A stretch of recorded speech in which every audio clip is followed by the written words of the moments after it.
iPhone users, this one will save you time and maybe even save your iPhone. What if your side buttons stop working, or you just want shortcuts like mute, screenshot, and more with a tab? Watch closely because I'll show you how to turn one floating button into a super button. What's up everyone and welcome back. Today I'm showing you an amazing feature hidden in accessibility that will make using your iPhone much easier.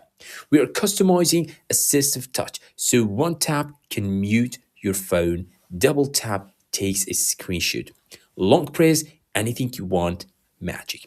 If you're new here, like the video and subscribe, and your support pushes me forward. First, open the settings. Go to Accessibility and tap Touch. Enter Assistive Touch and toggle Assistive Touch on. Now tap Customize top level menu. If you have many icons, tap the minus until only one remains. Now tap that single icon, choose mute or any function you like, hit done. You can even leave this and go back.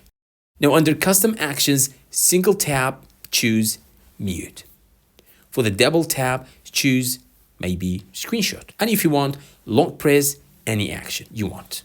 Now watch this. Single tap, silent on. Tap again, silent off. Double tap, screenshot, boom. No physical buttons needed. If your side button is broken or you want quick shortcuts, this is a game changer. And this is not the Shortcuts app. This is built-in iPhone power.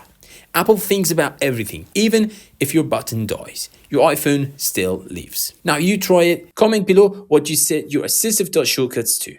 Mute, screenshot, lock screen, something crazy. I read every comment. Let's make the comment section a tips zone. Thanks for watching guys. If you want more cool iPhone tricks like this, subscribe, hit like and share this with another iPhone user.